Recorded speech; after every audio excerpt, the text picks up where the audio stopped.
Doomsday Jesus. Greetings and salutations, and welcome to Hacker Slash. If you're joining us again, welcome back. I don't think you're equipped to handle this right now. If this is your first time listening, welcome to the party. We are a horror movie review podcast dedicated to telling you whether a movie is a hack, A total joke, a waste of time, or a slash. Totally killer. Pun intended. We believe horror is for everyone, and as such, we're rating these movies with the perspective we've gained from our varying walks of life and the flavors of fear we fancy most. My name is Chris. I'm your friendly neighborhood slasher enthusiast. This week I'm joined by the Superfly Space Guy, Mac. No Shakespeare until next fall, please. The classic horror connoisseur, Sean. and pow! Right in the mouth. And the paranormal paramour, Binks. Do you guys believe in ghosts? The people have spoken and our patrons have decided which movie we're covering this week. Before we get down to business, though, we have some follow-up. Let's follow up on a movie, specifically Paranormal Activity. All right, I was not on this episode, just got to be honest. I did watch the movie and I prepared, but I felt horrible. I mean, really ill that night, so I couldn't record. If you want to know what I would have rated it, too bad. But we did ask all of you, is demonic possession a red flag or a deal breaker? And we have some interesting results. Okay, but before we even get to the results, Mac, for you, is demonic possession a red flag or a deal breaker? Would you stick around and try to help, or would you just peace out immediately? I think it really depends, right? It really depends on how far into the relationship you are. It depends on how much you really care about that person. If you've been on 3 dates, deal breaker, you're out. But if it's like somebody you're heavily committed to, you're married, for instance, that's just a red flag. You got to figure it out together. Okay, but what about the in-between? What if you're together for a few years, you're planning your future together, you're living together, you love each other, and now you find out they may be possessed by a demon? Then you get them exercised. Problem solved. Okay, fair. The answer is red flag. You would say red flag. Yeah. At that point, you know, it's just a red flag. It's something you can work through with a little therapy, with a priest involved and some holy water. Wow. That's so interesting. Yeah, but if we've been dating for 2 months, it's a little bit different. Okay. We asked the listeners, however, what they thought. 23% of them said it was a deal breaker, and 77% said red flag. I call bullshit on that, dude. Put them in that moment. I feel great about this, although I will admit I think some people voted red flag thinking it was also deal breaker. But I think it's like the vast minority of voters. Yeah. They had some interesting comments, however, to add to the discussion. I do love this. So I'm going to read a bunch here because they're amazing. All right. Allie says, cute little red flag. Still not the scariest thing in the South Florida lesbian dating scene. My God. Which, you know, Allie, I really want to know, what is the scariest thing in the South Florida lesbian dating scene, if not demonic possession? We're asking the real questions here. Yeah, no kidding. I'm just trying to know. All right. Joanna says, deal breaker. I got to put me first. Amen. I gotta put me first. That's a woman who knows her value and worth. I love that. All right. Ruth says, a demon possessing you? It's giving weak and no boundaries, Pookie. Oh. Ruth, it's on you. That shit's on you. She said, why are you letting that demon run your life? Yeah. No boundaries. Breba says, what's not to love about a man you have to fix? Damn. Oh, boy. In this economy, yeah. Hey, we're all imperfect creatures. Times are tough. Pagemaster says, I mean, you can try and get rid of it. That sounds optimistic. That's right. It's my kind of girl. Now, Jackson Todd says red flag because what in the Lord's name have you done that got that demon on your back? And that's why it should be a deal breaker. Mm-hmm. That's true. Exactly. Not a red flag. That's why that should be a deal breaker. Yeah, but maybe it's not a deal breaker, but the red flag is the concern of like, hey, listen, I'm not mad the demon is here. I just want to know how it got here. Right. Maybe the backstory to the precursor to the demon, the math that we did to arrive at demon, maybe that is the deal breaker, but not the demon. At that point, it doesn't matter why the fucking demon's there. The demon is there, and you got to deal with that or not. In my case, we know where I stand. That's not happening. Peace out. Hey, this one's a little bit more pragmatic. Joel Worthington says red flag, but not knowing if at any moment you'll be ragdolled, prepare for the worst. Ragdolled is key. Yeah, Joel also said that he would be standing there by his significant other, knowing that he's doomed, but still getting the priest in. So good for you. Love it. Okay. Life of John Paul says, depends on the demon. If it's a freaky demon, it's all good. Dang. Okay. Coming from someone with a name John Paul. Looking for a demon in the sheets. Yep. Spice up your life or afterlife. Lord. Look, when you're trying to make them speak in tongues and they already speak in tongues, problem solved. Yowza. And finally, Matt B. Adkins says, don't we all have demons already, though? True, Matt. Don't we? What is that from? Like The Mask? We all wear masks, relatively speaking. Come on now. I mean, that's not an uncommon sentiment. One of my coworkers also said, listen, I'm fighting my own demons. I can fight them too if they're fighting mine. I absolutely loved this debate, though, and it actually translated even into my workplace. And I need you to know that I did a personal study outside of the voting polls because I also wanted to know. It was just Sean, Binks, and myself. And I actually learned every Capricorn I polled found this to be a red flag and not a deal breaker. Almost every single Virgo called it a deal breaker. The one person who said no was a man who said, I can fix him. Okay. Confidence. And I said it in the episode that this was going to be the case. And the caveat to that is the I can fix him part, because we do like a little passion project. Well, that's our follow-up.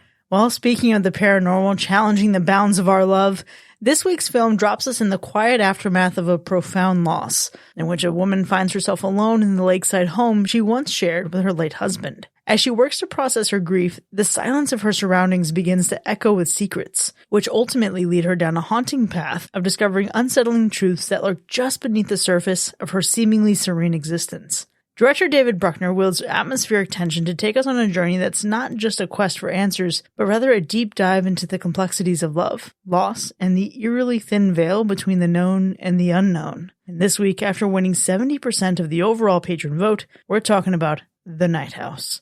This movie was nominated by Diana, who says, I remember when I first watched and finished this movie, my initial reaction was, what the hell did I just watch?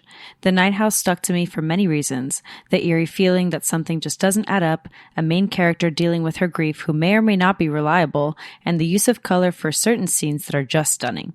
It's a haunting and mystery movie all wrapped into one with a sinister answer at the end. Well, we'll see just how sinister that answer is, but for now, who's seen this one before? I went into this one feeling like I had some vague recollection of this film, but the more I watched the film, the more I felt like I may not have watched this one at all, to be honest with you, because the more I went into it, the more I didn't know what was happening, and so maybe I just got it confused with something else. I think of this movie, I see a lake house, and I think of the lake house and letters in a mailbox. Sure. So suffice to say, despite thinking about other lake house properties, I have never seen this one before. I've heard incredible things about it, but I didn't get around to it until it came up for this episode. I actually saw this a few years back, had to have been maybe when it came out or not long after, because I saw it on a plane. To where? No idea. But I do remember watching it on the plane, and it was really a test of how bright the airplane TVs could be. Because this movie's pretty dark in terms of lighting. For the most part. This is true. It's dark in a lot of ways. That also. When I brought this up, I actually didn't watch the trailer before watching it. But as I started watching it, I realized I've already seen the trailer when it was first coming out. And some plot points were brought up, and I'm like, oh, holy cow. I remember this trailer almost vividly because of some certain features of the story that are very unique. And I also think this is one of those things where people take clips and they put it into social media and they'll just describe the story without ever giving you the title of the movie. This is one of those movies that they use for that because it's like mysterious and crazy. And so you'll be like just browsing a story on whatever social media platform, and the woman discovers that her husband does X, Y, and Z. And then in the comments, everyone's going, what is the movie? And they're like, it's Mac and Me or something ridiculous. But this is like the source material for a lot of the videos, I feel like. I never got around to seeing it, but I remember when it first came out, I saw the trailer and I thought, this is very intriguing. It's so interesting. This movie came out in 2020, but I feel like it just came out yesterday because that is just the time warp of all of this. And Mac, you talk about how this feels like it's something that could be seen, used in like TikTok videos, etc. And even though I've heard incredible things about this movie, I've never seen an ounce of this movie. Not even clips, not even a trailer. I think the only thing I knew about this going into it was that it would deal with grief because the movie begins and someone's already a widow. So going into this, I really expected a lot of like psychological thrills. I expected it to be a really good looking film, but I didn't really expect it to surprise me any more than that. I thought it was just going to be a good psychological time. That's a fair assessment, I feel like. I didn't hear anything about this film. I don't remember or recall anybody talking about this film with me. I didn't watch the trailer either. I did read the synopsis, and I think I was getting similar expectations out of the synopsis, just that we were going to be experiencing some psychological mindfuck type shit, right? I couldn't figure out, was it going to play into the supernatural or was it going to be more of this suspenseful thriller kind of vibe, right? And I just didn't know where it was going to go, but that's all I knew with the short little synopsis it gives you. I think I based my expectations off of maybe just seeing some of the clips of a scene before hitting play, because again, I forgot that I had already seen the trailer for this. So some of the visuals they show and some of those clips just made it look really weird. Like it was going to be kind of a really far out kind of movie. Right. It definitely seemed very psychological, and I thought it was going to be heavily a psychological thriller or just like all in the mind, really kind of twisted and not dealing a lot with reality. It was kind of hard to tell just from seeing small clips before hitting play. For me, I don't know if I necessarily had much expectations because I had seen it before. And despite it having been a bit of time, this movie really did stick with me. So I knew that when I rewatched it, I wasn't going to be entirely surprised. One element that I was hoping to kind of discover on my own, especially with a psychological thriller horror like this one, and there's the twist to it, is whether I can determine what that twist is. Or when you rewatch films like this, it's always a fun time because there's the little Easter eggs sprinkled here and there. This movie definitely has that. And that's just really the overwhelming feeling I had while watching this was, oh man, yeah, that makes sense now. Or really marinating in how ominous the overall tone of this film is. Obviously uncovering grief and what that looks like for our main character, even the marriage between her and her late husband, unpacking that. It's really fun. I felt like the feelings resonated more on this rewatch than they initially did when I watched it the first time. Yeah. See, now I'm wondering, Binks, how differently would this movie have hit for us last year in the wake of that nice stretch we had of just family grief and trauma? Terrible. Yeah. When we really desperately needed to catch a break. For sure. It's fascinating coming into this one how, and I think this is around the time last year where you and I were both going through things, and it lasted like around this period of time, like from March to May and then a little bit into June. It was just a rough go of it. So I think one of the biggest feelings that I was struck with is how we're already suspended in grief at the very beginning. And this movie has a really specific way of showing spaces where joy and love has obviously been, but is absent from in that moment. And it pulls that together, not just with the visuals or the performances that you get, but even the score and the heartbreaking piano that plays in the background. And I think between that suspension and grief, there's also a lot of relatability. Like there's a couple moments in here. One where, she goes back to a place of work and you think about like just reassimilating into life. And then you have an embarrassing moment where you feel like a lot of attention is on you. And I had like secondhand embarrassment in that moment. But even then there was a moment where you just sit here and you're processing. Like, listen, as we record this episode, my brother's birthday was a few days ago. And as I was looking through my photos to find a picture of him, I found a video of all of my family members singing happy birthday to my grandmother on her last birthday that we ever got to all celebrate together. And I immediately broke down. Watching this now, a year removed from everything, is such an interesting mindfuck because this movie beautifully handles grief without pushing you too far into it.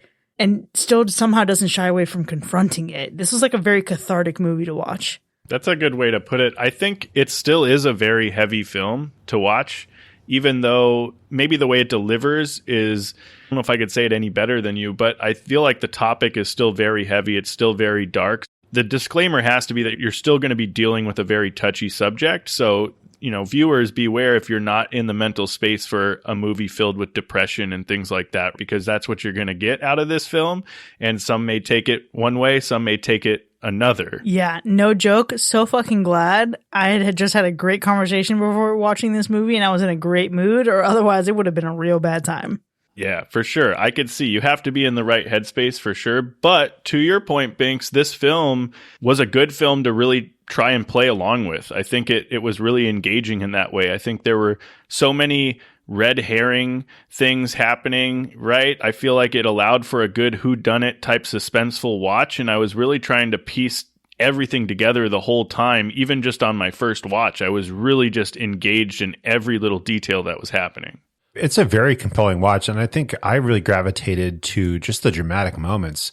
You know, Chris, you mentioned the beginning of the movie, and we have some powerful performances here. Just watching the characters work through stuff is so interesting, and it just like keeps you glued to it. Not even getting to the weird, spooky, paranormal, or psychological stuff yet. Like just the things of just human beings being human beings was keeping me interested.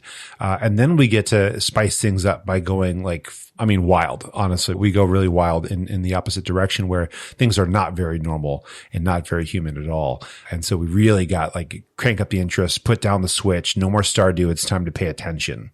So yeah, I think while watching this, it definitely gets your attention real quick and then amps it up so that you stop whatever else it is you're doing. And the amping up of things is exactly what hits for me in this movie. We're a couple months now away from The Strangers reboot happening, at least for chapter 1 of The Strangers. And there are so many moments in this movie, not that it's even the same or similar type of movie at all, but there are key moments in this that reminded me of The Strangers and then also somehow reminded me of You're Next. And it's probably a misleading and bad comparison. I think when we get into the spoiler zone, I'll identify a couple moments that really stood out for me. But this movie used some elements from those movies to really ratchet up some tension in a cool fucking way. But then I think where I struggle is I'm disappointed a little bit in the direction that it goes with the explanation or lack of explanation we get for things. Overall, this is a really solid plot.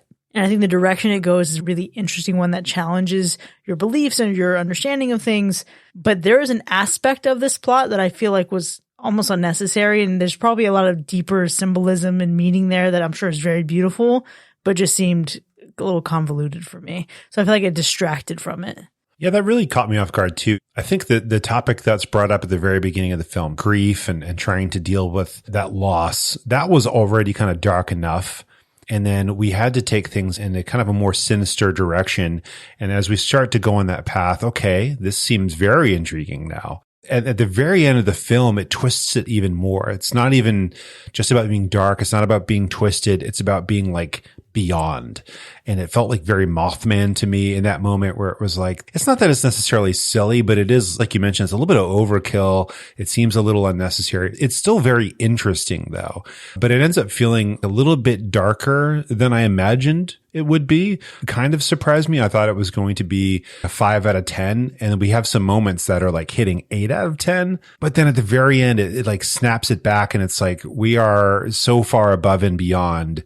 Not darkness wise, but outside of the concept that we introduced in the beginning of the film. And it's hard to say it without spoiling too much because I don't want to give away, of course, what happens, but it brings up some concepts and then completely leapfrogs everything and goes to a completely different level. If I think I know what you're onto, I feel like I disagree because I feel like it keeps you thinking and it keeps you conversing about this film long after you watched it. So I don't know. I feel like it was a very interesting watch for sure. I think not a whole lot of disappointments in the film, but I do think what surprised me the most about the film as a whole was it was kind of a slow burn film. It was a slow paced film, but somehow it just kept you engaged and intrigued the entire way through, which is, I think, not a usual pairing, right? Usually you're not getting a really slow burn film that you can really stay actively attentive to the entire runtime, and this one did it. At least it did it for me.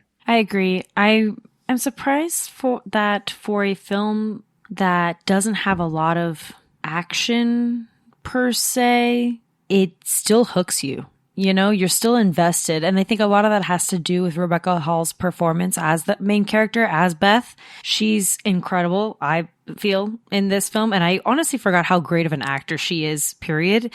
I love this movie that she did called Christine not too long ago. She just can convey this perfect balance of numbness and grief and anger and sarcasm. It's a lot of range without having to change her tone of voice, without having to change much of her facial expressions. It's something about her. She can really just capture a lot of these emotions that have to do with someone grieving or someone in pain. I really resonate with the way that she acts and her characters that she does when she's tasked with that kind of character arc, but she was really captivating in this film, and I think that's what really did it for me, to kind of carry through when everything else wasn't really happening very quickly. It's a little bit of more dialogue and not a lot of action at the beginning, but it works because she's very captivating and great to look at when she performs in these very dark moments. Yeah, there's so much presence there, and I think that humanity in her, at least what she's able to deliver, is exactly what makes so many moments of this movie frightening. And it's not even the typical horror movie frightening, but rather, I get clowned often for on this show saying like the only thing I have left to fear is the crippling march of time, my own mortality, and thinking about like outliving people, right? The moments where you're left to grieve the people you love the most in the world. I think there's a lot of confrontation of that kind of fear. The fear of getting to know someone in a completely different manner than you ever knew them to be, or at least for what the context was of your relationship together. There are a lot of real human fears in this movie. And then on the violence end, there are some very real fears that you deal with and that we do see a lot in horror movies. So this isn't a huge jump scare movie, but even within that, there are moments where if you are susceptible to them, if you find yourself getting caught up in the moment and you're not maybe someone who watches these often and maybe you don't predict when these things will happen, I think there are going to be a few things that do get you to jump. I agree. I think it has its moments where it hits some nerves for sure. I think it has some effective scenes, 100%. It's a dark film. Overall, I don't know how scary it is. I don't know if scary is even the right term to describe the movie. I would say it's more creepy than scary. It's just a very creepy, very eerie type film. Here's what I'll say, because I like to think of people that aren't into horror movies a lot when we watch movies like this one.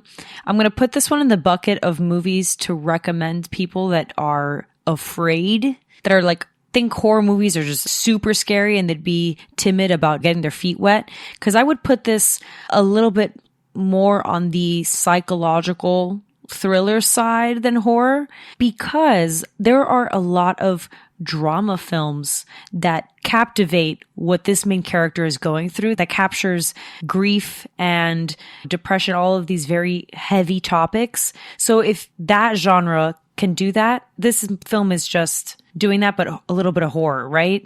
So I would recommend this to people that are reluctant to watch a horror film, but can relate to something like this, obviously with a little bit of trigger warnings, of course, but I think it's got a right balance of creeping you out, but not too much where you'd be like, oh, I can never see this. Like, I'm too scared. I'm too much of a chicken, Like, yeah. I think it's a nice touch of it. It's the creepiness. I don't really find it super scary or creepy as a viewer, but that's me. The drama, I love it. The character work here, the acting is phenomenal. But when it comes to the scary, spooky stuff, it kind of felt similar to other ghost stuff that we've seen, or like The Invisible Man. I can picture how difficult it must be for an actor to pretend that something is happening to them when in real life, there's nothing going on. It just kind of takes me out when we get into this realm of like, is it supernatural? Is it in their mind? We don't really know what's happening. I'm not really interested in that part anyway. It's cool. It's fine, but it's not scary to me. See, it's interesting you reference these other movies. And listen, we've done ghost movies. We've seen it. We've done movies where maybe there is more than meets the eye to maybe a person, a situation, a dynamic in a relationship. There is a lot here. I think we all go through points in our lives where we can have a moment where we're like, this person isn't who I thought they were. And it can almost feel like an ultimate feeling of like betrayal and a lack of trust or a loss of trust. And sometimes even when you're on grief, you're grieving that betrayal as well. But I think what this movie does in a very interesting way is it blends these in a fashion that I haven't seen before. I think if you can break down on math, I won't spoil which movies they are, but there's a couple where I'm like, oh, this feels like an inverse of X movie that we even covered last year. But yet still it stands apart and it feels different. There's a feeling and a tension that's just ratcheting up in this movie. And I think the way it balances that tension and then also preys on you emotionally, it just feels very different. It's good storytelling. I mean, that's really what it comes down to. I feel like this movie definitely feels fresh. It feels different. It wasn't, to your point, like we haven't seen some of this stuff before, but it did this whole supernatural true crime suspense mashup that really just worked in its favor. And it just comes down to storytelling and the delivery. That's really what makes this film. Yeah, I'd agree. And I think a lot of it also has to do with the way that it's filmed, cinematography decisions, the directing decisions. Like, a lot of it goes down to production. So although maybe plot and story-wise we've seen it a lot, something about the way that this movie was filmed hits different for me, and I find it original. So that's really cool. Because, yeah, there's a lot of ghost stories, of course, but there's a lot of horror films, obviously it's horror, that explores grief. We did Hereditary last year. We've talked about this ad nauseum, but I think it's just the way that this one is filmed. Just, it left a trace on me, for sure.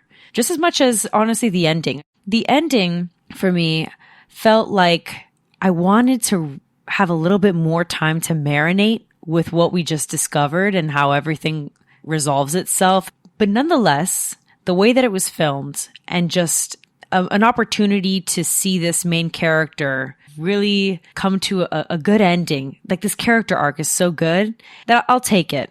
As much as I wish that I would have got a little bit more out of the whole plot twist, albeit fun and very cool, I will sacrifice that for the ending that we got for this particular main character. I love the ending of this movie.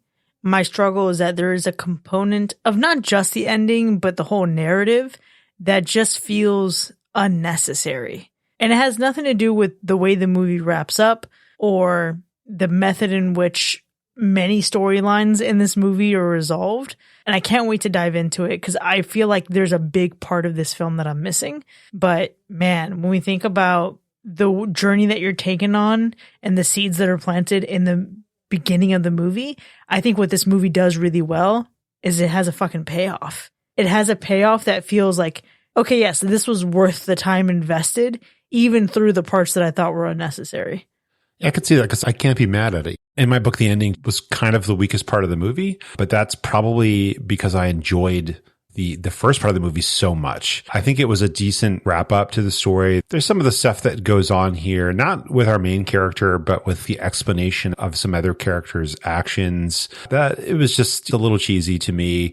But story-wise, character-wise, acting-wise, it was actually very satisfying to see it through to the end. I enjoyed the ending as well. I think, honestly, the ending was thought-provoking. I could see how it could be confusing to some people. It could leave you feeling maybe not confusing, maybe conflicted in some way. I could see that happening. But that's what I like about endings like this, endings that make you think about it after the film has ended. It just sparks really great conversation and debate and different things. And I think it's, to an extent, it's kind of a straightforward answer, but there's also this kind of other thought that it kind of leaves you with, or this kind of, it's an interesting ending, and I thought it was pretty well done, to be honest. Well, we'll see how our sentiments about the ending translate into those scores, but for now, Sean, how would you describe the gore score? Yeah, there isn't much here to talk about. There's a few violent acts, a couple spots of blood here and there, and a flash of dead bodies, but that's about all you get. So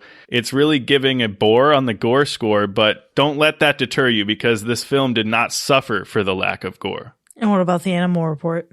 I'm happy to report that nothing happened to animals in this film. Well, let's go ahead and get into our ratings. The Night House from 2020 is voted by our patrons. Was it a hack or a slash? There's something about this movie that just does it for me. And I'm so glad that we stumbled upon this again, because I don't think I would have realized that if I hadn't had that opportunity. Like, rewatching this, I realized, wow, this movie's good. I think it's the right amount of twist and right amount of mystery to qualify for a good time, but not so much that it requires insane attention to detail. It's a plus, though. I would recommend it, but it's just, you don't need to feel like you need to write notes to be able to understand what's going on, per se. I think it has to do with two major factors. One being Rebecca Hall's performance, and the second being the incredible camera work. It doesn't quite feel the most original. However, I think the theme and the way that it's developed and filmed is original. And it leaves you thinking, like you just mentioned, Sean. So I definitely enjoyed this watch way more than I did the first time around. And for that, that means it's a slash for me. Yeah, I believe this is what Scream would call elevated horror. Oh, yeah.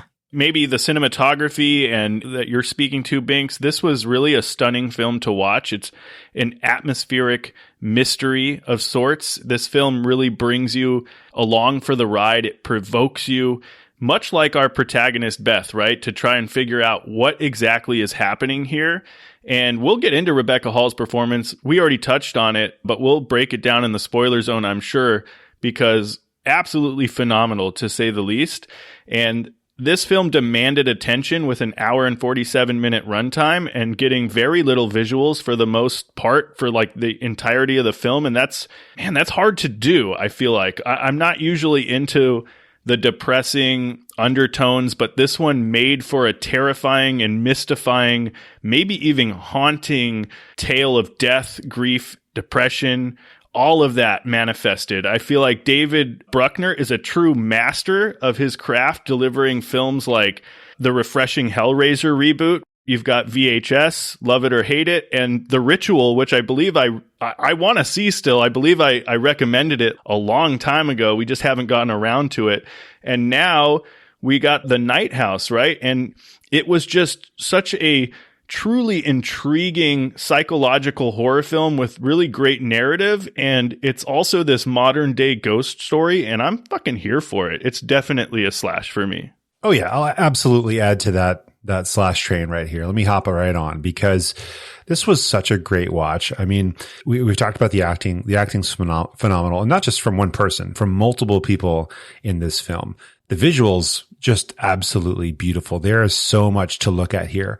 There's literally a scene where we just pan around an empty room. No humans in the room. We simply pan around, and you can see so much about this film in that one shot, because you can see the attention to detail they spent on simply like set design and set dressing. You can see the feeling that we're going to have for the rest of the movie, because as we're panning through this room, it's a little depressing.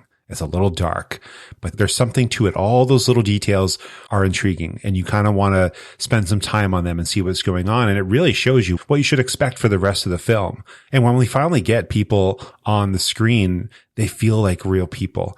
They do some stuff along the way that perhaps is a little bit questionable, and they make some decisions that are questionable. But for the most part, they feel like real humans experiencing some real emotions. And we have lots of red herrings. We have multiple characters that are red herrings. We have things that are going on that are misdirecting you. It's like watching a magic show with an incredibly good magician. And so I think when you finally get to the end, unless you'd seen it before, you probably aren't expecting what's going to happen at the end of the film. You might expect parts of it, and it's like a little reward when you find out you're right, which is like a really fun part of watching it. But then we turn things on its head at the very end of the film. Now, while that wasn't my favorite part of it, I think overall this was just like an astounding watch. I think calling it elevated horror feels so accurate, because it really does feel elevated. It is a slash. I really want to pick up on what, Mac, you and Sean both said about this being elevated horror. We think about elevated horror, and you can draw back to things like His House, or you can draw back to things like Hereditary. This is elevated horror, yes.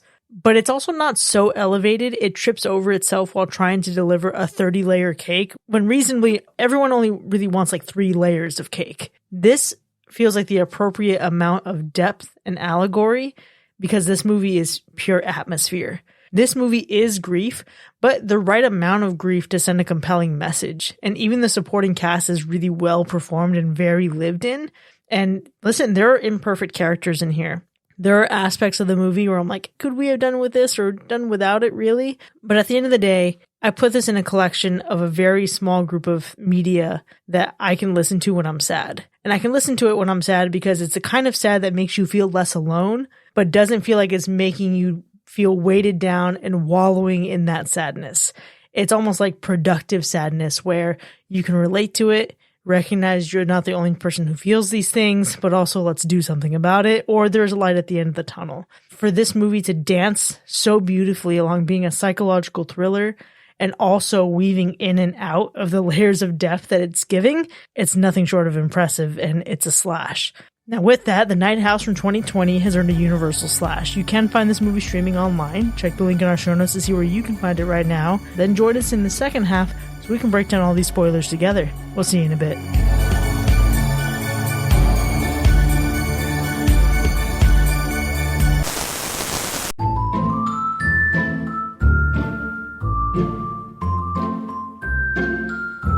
Introducing Ghostfished, the revolutionary service that's changing the game for anyone who's ever been ghosted, both in love and the literal hauntings. In a world where getting ghosted on Tinder is just as likely as encountering a spirit in your living room, we're here to help you distinguish if you're dealing with a Casanova from the catacombs or just another spectral swiper with commitment issues. Are you tired of receiving vague, otherworldly signs that are as ambiguous as a text message that says, "We should hang out sometime"? With Ghostfished, we're making it clearer than ever. Just like the classic bait and switch of online dating, where profile pictures from 10 years ago lead to disappointing coffee dates, our spectral specialists are on hand to ensure you're not just getting catfished by a con artist from the great beyond. Remember, just because someone can walk through walls doesn't mean they can walk all over your feelings. Our cutting-edge paranormal relationship analysis will tell you if the spirit haunting your home is looking for a long-term connection or if they're just here for a good time. Because let's face it, being left on red is tough, but being left in dread by a deceiving spirit is another level of heartbreak. Drawing inspiration from the sweet, innocent interactions in Casper to the passionate pottery wheel romance of Ghost, we know a thing or two about love beyond the veil. But unlike those Hollywood endings, we'll make sure your ghostly admirer isn't just using your attic as a pit stop on their way to the afterlife. So if you're ready to swipe right on a truly transparent relationship with your resident apparition, Ghostfish is here to help. Because in the dating game of the supernatural, you deserve to know if you're being ghosted or just plain ghostfished. Ghostfished. It's time to stop wondering who you're going to call and start asking who's really calling you.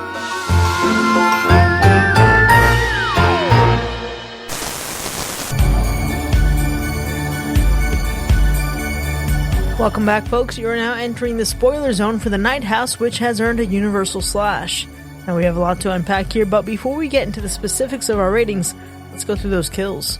It's not that there are no deaths or kills in this movie, because there certainly are. It's just that we don't really see any of the action on screen, and there is no real way to see exactly how many bodies Owen had under the house, but we can land somewhere between 4 to 8. Yeah, it looked considerable. There isn't a way. There's just not enough visual. You just get some glimpses. So it was really hard to tell. We know Owen commits suicide, and we even have Beth flatlining for 4 minutes. So you have this strange count that's really hard to land on.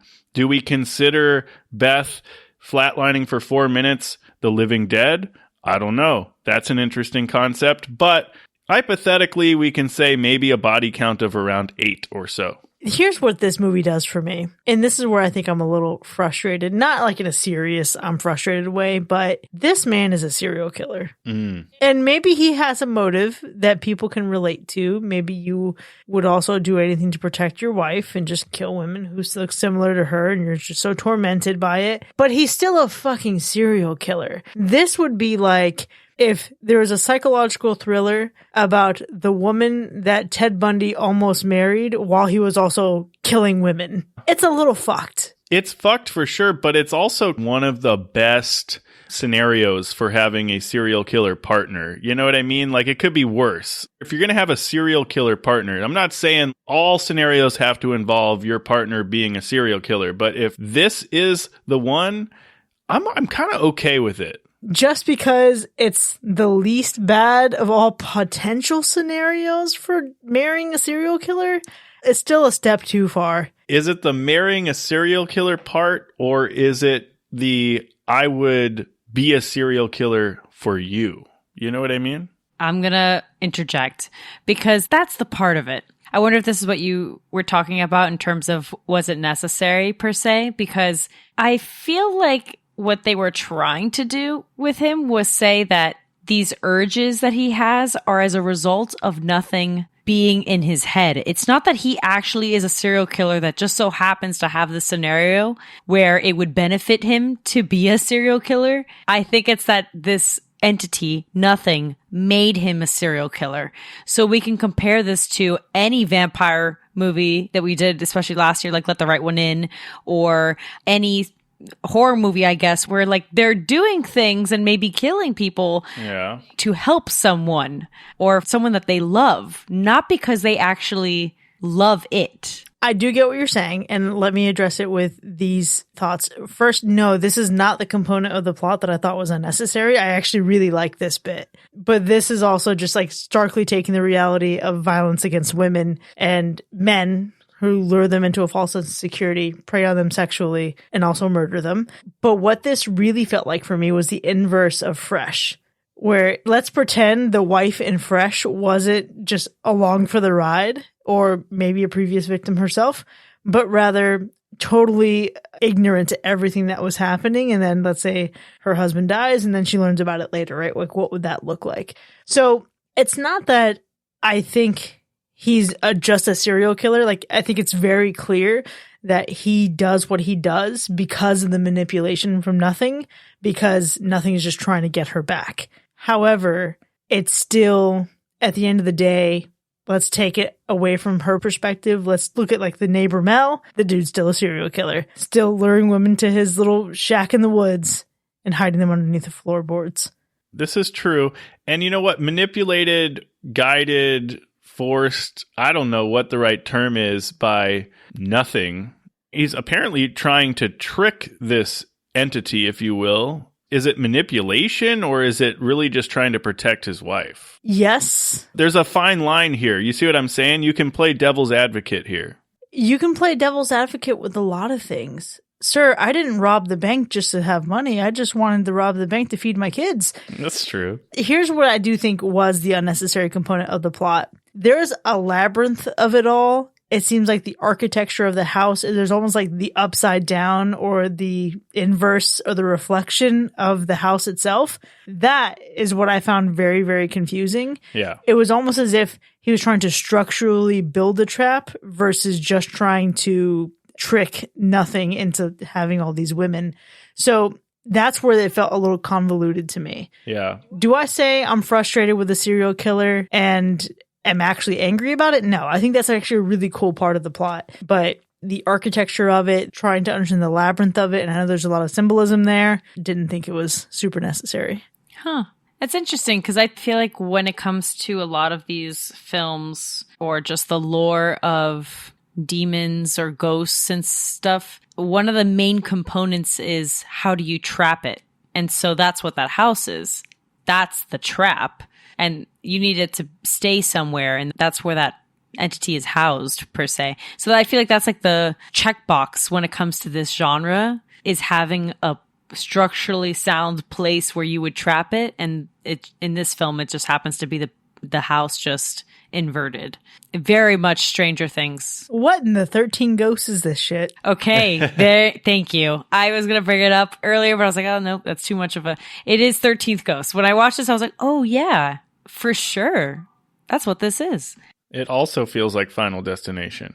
I guess that's just my thing, though. At no point did I feel like the thing could really be trapped there. Yeah, I don't see the problem, Chris, is that I don't know that it was the unnecessary part of the film. I think it added depth to the film, but they didn't really execute it well in giving you enough information to fully understand why or how this was going to work.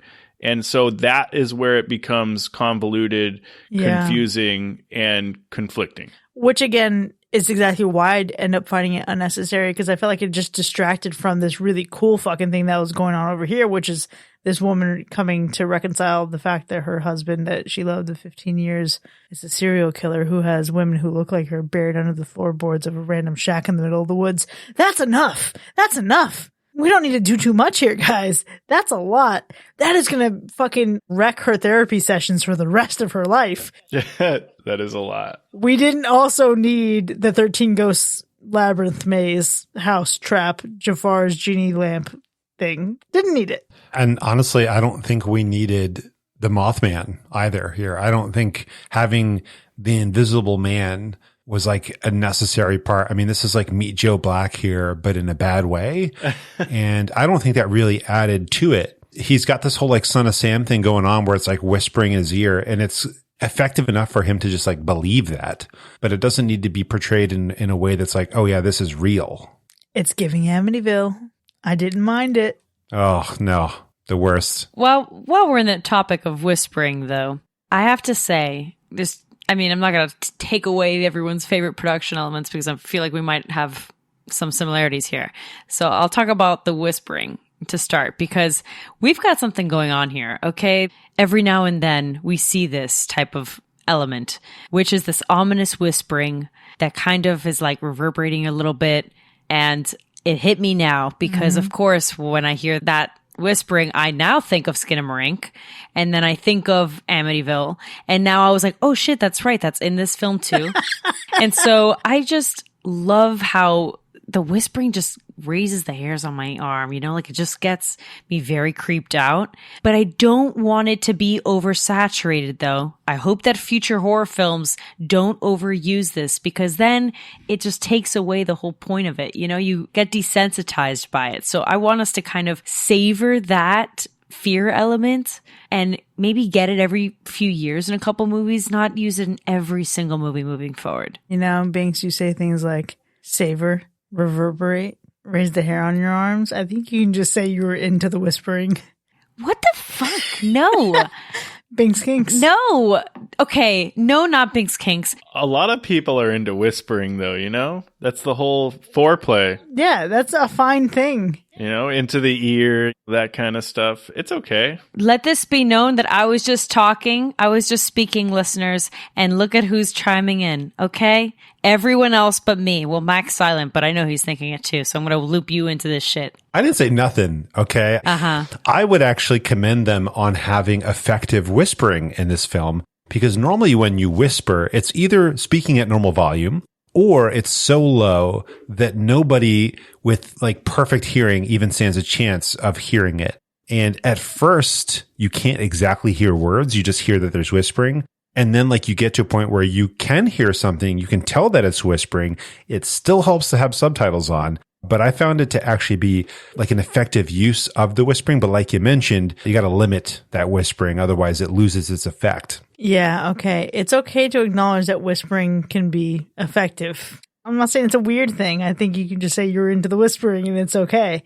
It's a universal experience. Everybody loves a good whisper every once in a while. However, I'm going to take it a step further. And my favorite production element is not just the whispering, but it's the sound design overall. Because, man, when there's a knock at the door, it immediately sent me back to The Strangers. And I was just waiting for someone to say, is Tamara home? Okay. And then we have the radio blasting, right? And again, it reminds me of when the fucking vinyl record is playing in The Strangers, or when so many places are playing 80s music in The Strangers Pray at Night. And then we also have the opening of Your Next, where, again, that kind of radio is playing, or that is playing a CD on repeat while someone's being viciously murdered. It's a vibe. And that's where I think this movie is really unsettling, because you do have the range of the whisper to the big, loud sound, but it doesn't prey on you the typical way that a jump scare would, which is like it drops everything out and then suddenly kicks it back in. This whole movie has a wide range and a wide spectrum of sound, and I think it nailed it every step of the way. It also does have those silent moments that it either leads into like the radio blasting or it leads into really nothing that spikes in volume. But I think even in those moments, the absence of sound is very effective. So not even just the whisper, but the absence of sound in some of these scenes builds the tension, raises the hairs, all of that. That's because it doesn't feel cheap. It doesn't feel like just a cheap parlor trick where they're just adjusting the levels in post. It just feels like very specific design. Yeah. But also, can we talk about The Shape of Nothing? Oh, there it is. Okay, I'm sorry. You're talking about the sound design of this movie. And when we get to see the Nothing Dude, Nothing Man, as a sequence of objects in the frame, that was so good. And it was better when we didn't see him like move his head, because then you know, okay, they had to do a little effect. I don't know if it's CGI or whatever. But when you can tell it's the shape of like a silhouette, and especially when we have the one where it's formed by a column, and so on either side it looks like the same thing, right? And you see one side move. And I'm like, okay, I didn't actually need the movement. I love this for a couple of reasons. One, before the actual movement happens, it's really effective. But two, this happens to human beings constantly in real life because our brains are looking for these patterns. And so these are the types of things that actually scare humans in their everyday life, because you'll be looking through a blind And as your face moves, I don't know, like millimeters, the light in the blind moves. And so it looks like there's something flashing at you. Or you'll look into a dark shadow in the corner of the room and your mind goes, all right, I'm going to do my best. And it tries to fill in the blanks. And instead of seeing a shadow, you see a figure or whatever, right? And so when we get those moments where nothing appears as like the shapes that objects form when they're just aligned correctly, I was like, that is a brilliant idea. And I don't know why more movies haven't done something like that. That was the second favorite production element. That was like, someone's going to bring it up, so I don't need to. And I'm glad that we're talking about it. I wasn't going to let us not talk about it. The use of negative space is out of hand. It's incredible. It's my favorite part of this movie because it's like, I'm living that all the time. As a kid, for sure, I would look at corners and I would look at certain things and be like, that is the shape of something. And then you realize, oh, no, it's not. And it's the optical illusions of it all. The director really intentionally wanted that. And I think that's what differs this film from like Invisible Man specifically, because especially the most recent one, because there's nothing there. It's invisible, but they're intentionally using things that are in our day to day to trick you. And we do that all the time. I will agree that when it starts to move, okay, now that kind of kills the whole thing, but we do have to remember it actually is an entity. So it has to. Yeah. But one moment in particular that I thought was so cool in the use of this was the hallway, because at a quick glance, I'm looking at a hallway and then I realize that's this guy's, the Nothing's head. Yeah. And then it hits me even more so that must mean that the face that he is like right in front of her.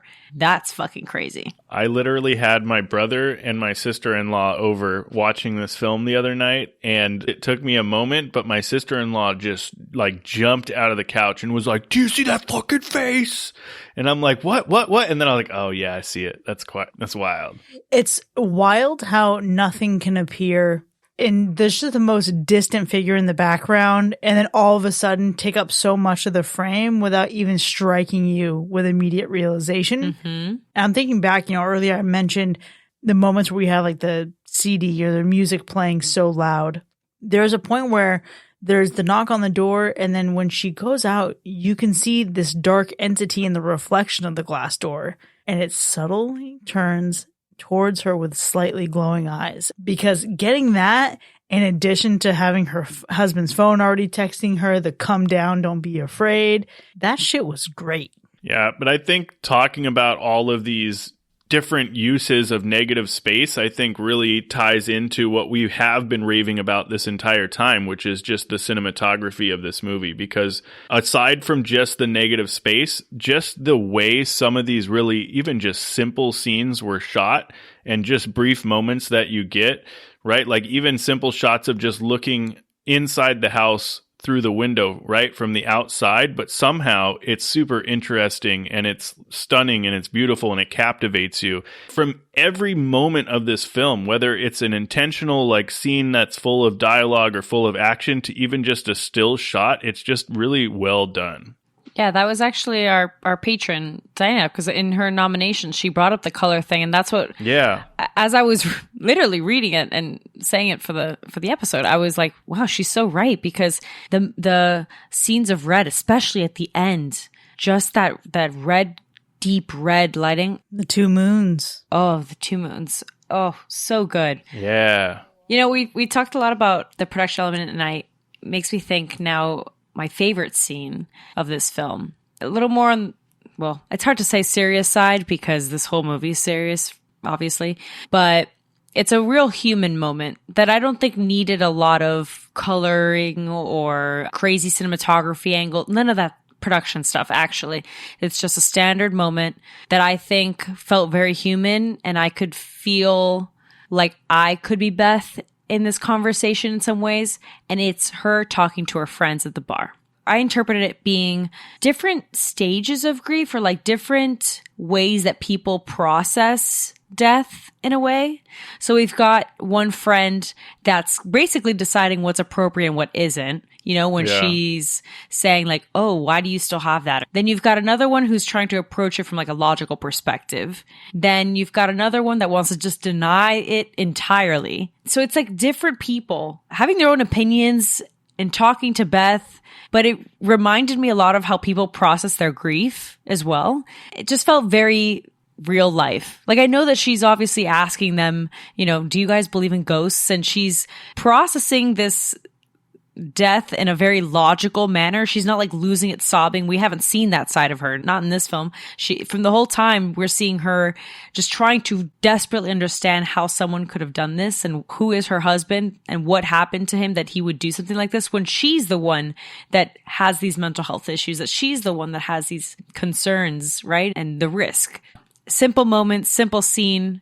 It resonated with me a lot. It is I guess it's a simple scene. There was like a level of insensitivity, I felt like, from the friends, because they were legitimately, I don't know who said it first, but like challenging the fact that she didn't know anything about what was happening, right? Like, I think that's like, who the fuck are you? And then asking if there was a note and then acting like it was way too far when the note got pulled out. Like, you fucking asked for it. Why don't you shut your fucking mouth right now? Because you got what you asked for. Absolutely. How people can like pry and they want to help you. And so they're there at the bar trying to console you.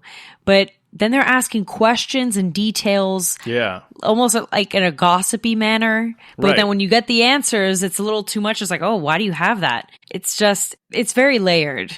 They're making a spectacle of your grief. Absolutely. They're sensationalizing it for their own amusement. And it's not on the surface of their minds, but it's an irresistible, undeniable intrigue for them, because they're absolutely hyper-focused on this is the biggest thing happening to someone right now, instead of giving the space to just let her experience what she's experiencing. And my favorite scene actually comes on the other side of that, because at that point, she hadn't completely lost her shit. But my favorite scene is when she completely loses her shit. She finally caves into her grief. She acknowledges that she misses him, and she's asking him for something, asking him where he is. And then nothing has written here in the fog and the condensation on the mirror. First off, this scene got way too erotic, way too quickly.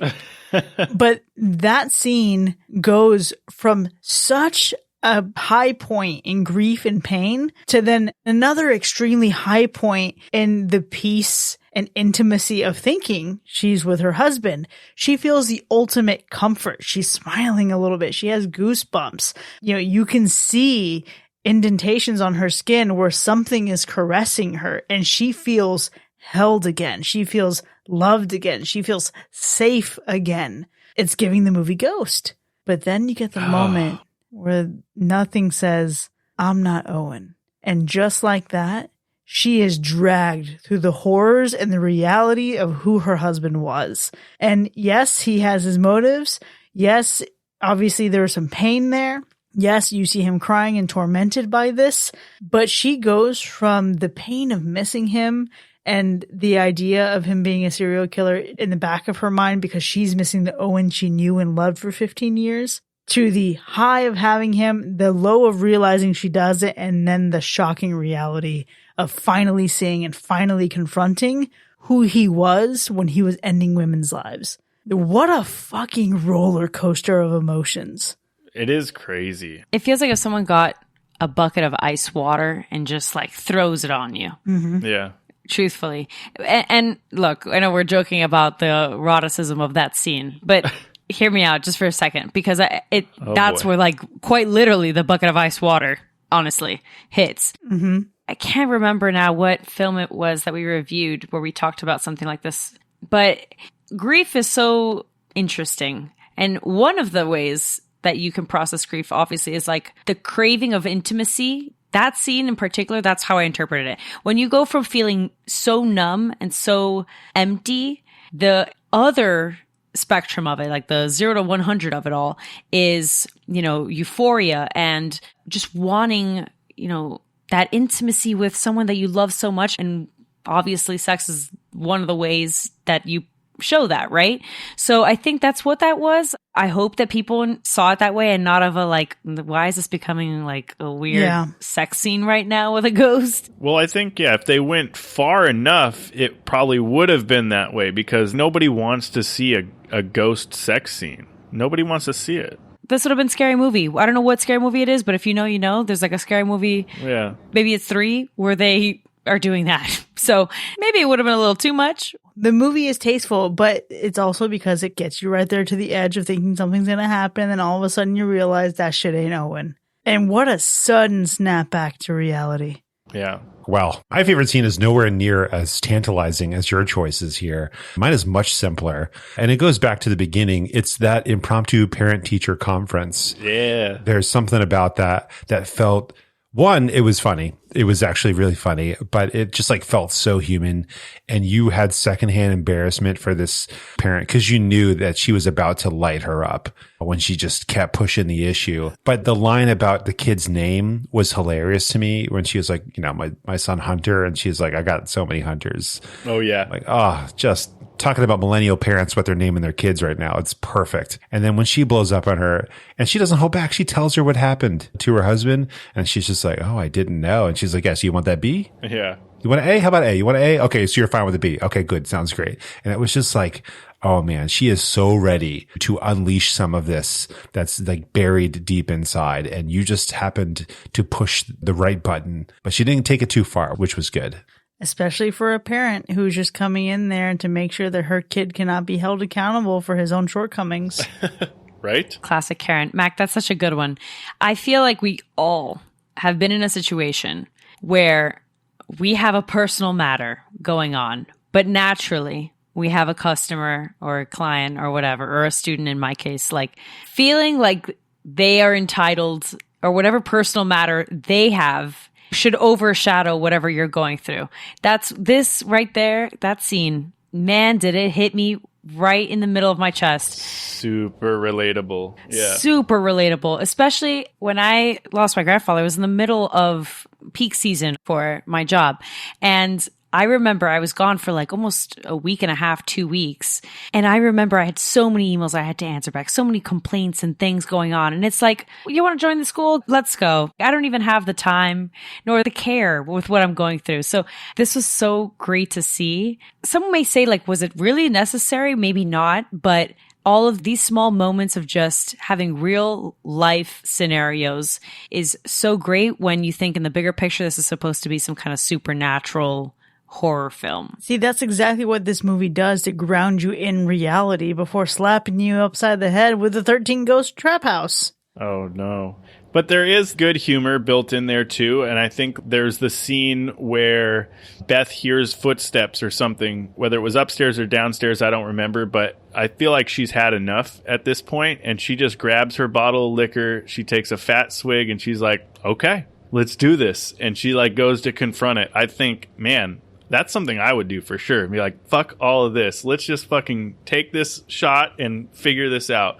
There's that scene where Beth is on the dock. It's like this haunting, drifting off in the boat in the middle of the night. You get the blood moon we mentioned, right? You get the cover art of the movie, the colors and everything, the dual house, like on the plans or blueprints. You're going through all of this information. It's just the way it transitions into this trippy experience where it makes you feel like she is dreaming or having some sort of out-of-body experience while you're watching it. And let's face it, she's in the fucking further. Get fucking Patrick Wilson over here to help her fucking out of this and just ask all, have you seen this girl? Have you seen this girl? You know, that's really what we need here. It absolutely is. Would it have ruined the movie? Maybe. Would it have made it better also? Maybe also that, yeah. Give me Lin Shaye going into the further, and we have a deal. Fuck Patrick Wilson in this particular scenario. Not for him, but for Josh. Give me Lin Shaye. There you go. But no, yeah, all jokes aside, that whole sequence of scenes or what have you was just really beautifully done. It was trippy to watch, and it was well executed. Could I add a quick other one? Just a quick other one that I think we all might have gotten a kick out of. Just the whole final note in general. I guess you can't really call it a scene per se. Can we call the final note a character in and of itself? Because I love that wordplay, okay? When you first hear it, you think, oh, okay, that's what this is about. Like, there's nothing in the afterlife, you know? Like, that's tough. It's hard to hear. No, he really meant nothing.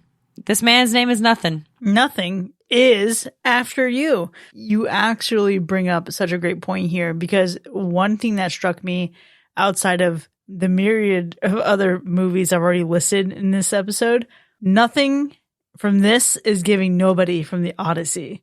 When Odysseus tells the Cyclops that his name is Nobody, so then the Cyclops is like, Nobody, I've been blinded by nobody. Nobody blinded me. And it's like, he just sounds like a fucking clown. That's exactly what this feels like. Nice. Wow. Yes. Wow. The Odyssey. The look on all of our faces when you said that, it was like the biggest light bulb just went off. Yeah. For all of us. We're like, oh shit, I haven't thought about the Odyssey in a bit. So In a long time. That was super good. Yeah. This is where one other element of my personality that rarely ever comes out, and it's a love of literature. This is the one moment that's going to shine this year. Then it'll be tucked away until next year. I'll see you next year when I talk about Jane Austen. Well, I guess the note has to be a character, because is there anyone else to talk about other than Beth? Honestly, in characters. I mean, that made an impact in the way that Beth did, to be honest with you. You can say whatever you want outside of Beth, but Rebecca carried the film on her fucking back. She delivers like a smart and fierce performance. I feel like unrelenting she was in this movie. Like, it just amazing work. She does phenomenally, but I also have to say that runner-up for MVP goes to Claire. What a great friend. Okay, yes. What a great friend. Always showing up for her. Always coming through for her. But I was like thinking she was up to something earlier in the film. At the very end, she took too long. Yeah, she's definitely one of the red herrings too. And she is a good friend, but I struggle a bit. 'Cause here's my other thing. Maybe I'm just blessed with the friends that I have. But there's no way on this planet that I would just be left alone after saying some of the things. If I was Beth, right? There was no way that I would be left alone after the things that I've said. No way on this planet. When she's like, oh, call me when you get home. Yeah, let me know. No, you see, my best friends have lived in my house at this point. They moved in. They've got their bags. They've got their own toothbrush. If I lost my partner, they've been living with me.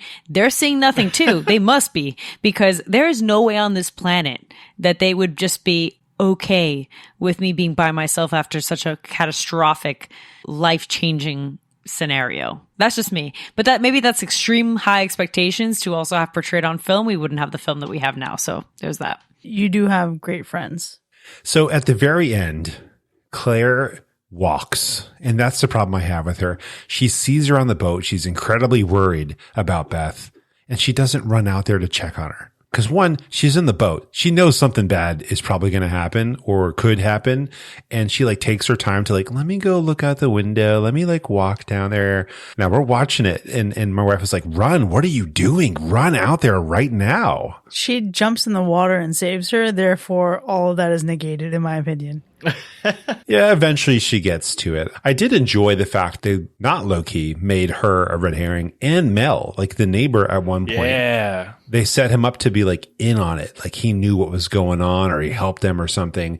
And so like each step of the way, as you're trying to figure out what's exactly going on, they know that you're going to try to do that. And they don't do it in silly ways like we get in a lot of other horror movies where it's, you know, almost too obvious that somebody could be the killer, but that means they can't be. It's so interesting because I never got that energy from Claire. I just got... What? Yeah, no, I just got like friend who is trying to figure out how to best handle her friend and is kind of thrown off by how fucking weird some of this shit is. Ooh, no, man. Yeah, I was getting the vibes that she was just like not like she was there just because she had to, because like she's playing the friend part, but she knew a little more than she was giving off. Like I could have swore it was going to be like this weird like partnership with the husband at first. But I think that's also what I think is really, I mean, you can even say that Owen's lack of presence in this movie as a whole is also kind of a red herring. From the synopsis throughout the whole movie, they're playing this shit off like he's got something to hide, and he really didn't have anything to hide. Well, okay, he did.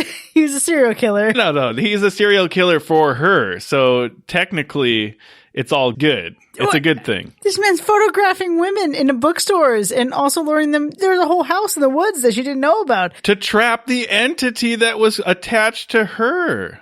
It's a Romeo and Juliet story. But there's still a lot of secrets that come with that. He was still fucking other women in the name of killing them. Like it's just... Wait, we don't know that he was fucking them. What? We're going too far now. No, wait, we know that he wasn't because she said so. She said that they... No, that's one girl. I think he was just killing them. There is another scene where he's getting undressed with one. Oh, I do remember that. Okay, you know what?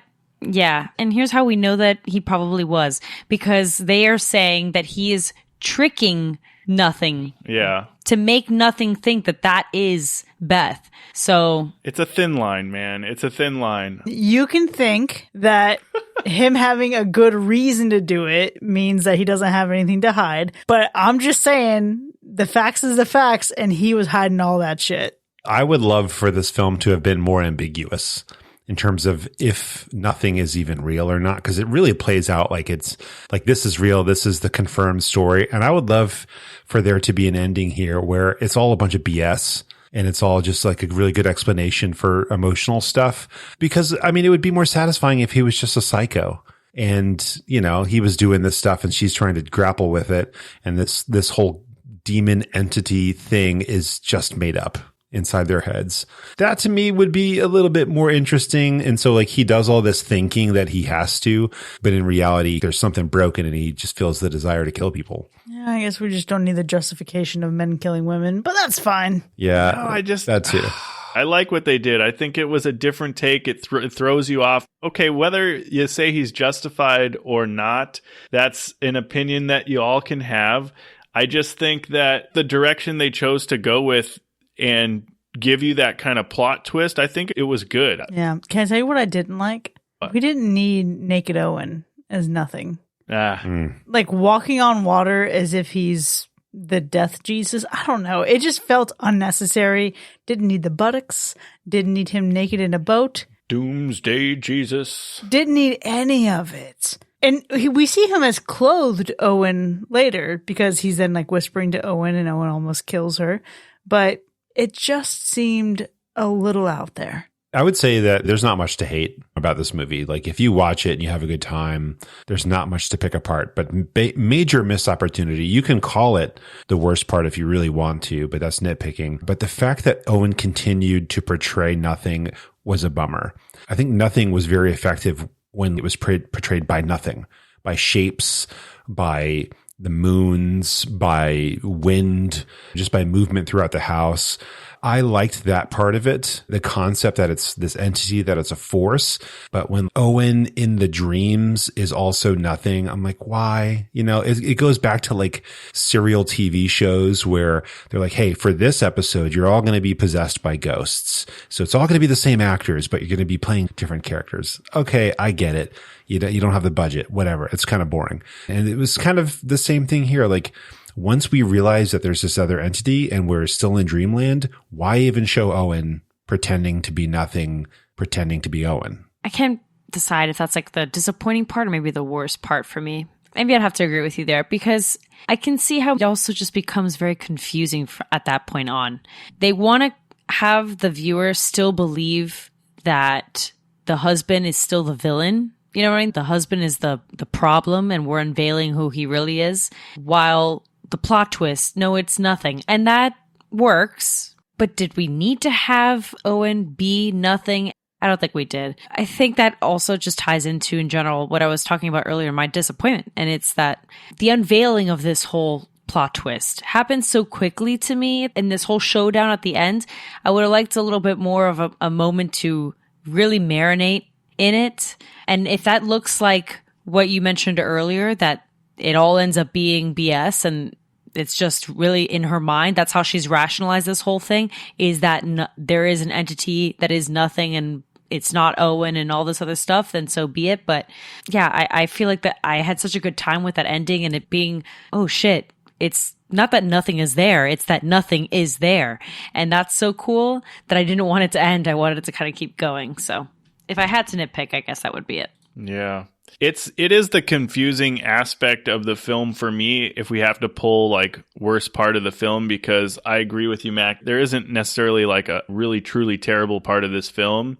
I do think what we touched on earlier of just not diving into enough information or releasing enough information on some of these key elements of what Owen was doing to counteract this entity, this nothing, this death, whatever it is that's following Beth.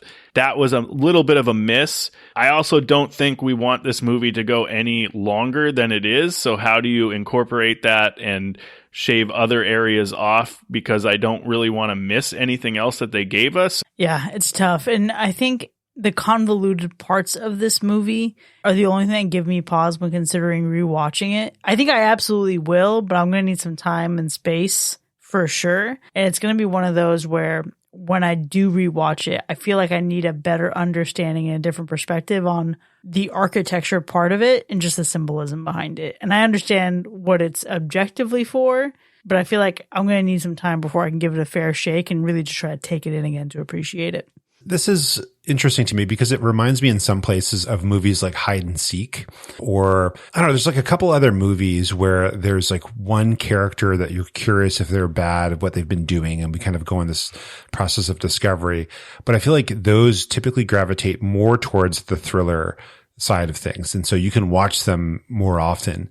And this one doesn't, like, it's a thriller for sure, but it doesn't like nail that. It definitely steps into psychological horror a lot. And so that makes it something that you can't watch very often. So yeah, I could see myself watching this again in the future. I just, like you're saying, like you need space for sure before you try to watch this again. I definitely agree. Yeah, I feel like now that I've seen this movie twice, I would want to maybe revisit it a few years from now. And that's not to say that it's bad. It's just that it's got a great way of unveiling everything. And I would hate to sour that by watching it so often. There are some psychological thrillers and thrillers in general that you can rewatch more often. And yeah, you know what happens, but it still hits right. And you can always pick at the Easter eggs every so often with every rewatch. This one, I think, has that, but you could catch it a lot faster. So if you were to see it more often, you'd be like, oh, yeah, no, this is that. You're just going to be desensitized to it all, especially with a topic this heavy. I think it's kind of nice to, when you go through something big, you know what I mean? Like you want to be able to still resonate with it. And if you revisit it too often, it's probably not even good for your mental health, to be honest. So best not. Yeah, it's definitely something you can have a good time following the hints and clues they give you. They are more out in the open, you're right, but I do think that's what gives it its rewatch value. Aside from just being a really well executed film, a really well done film all across the board, great storytelling, great, even though it's a slow burn, you can arguably say it's still great pacing and all of that. So yeah, I think it's definitely rewatchable. It's something I'm definitely going to watch again. I know that I will. But it is a heavy film. So I don't know if it's space, distance between watches, or just the right mood that you want to be in to watch it. But you have to be careful when, how you watch it. But definitely something that easily can be rewatched. Well, proceed with caution, folks. But for now, there you have it. The Night House from 2020 has earned a universal slash. Now, we've certainly had a robust discussion here, but the conversation about this movie and its depth does not end here by any means. Definitely not. We want to know what you think. Let us know. You can join in on the conversation by hanging out with us for free in our Discord. Click the link in our show notes to sign up. If you've enjoyed listening to this episode, consider becoming one of our patrons. Visit patreon.com/hackerslash to enjoy more of the show with early access, extended episodes, bonus content, and live shows.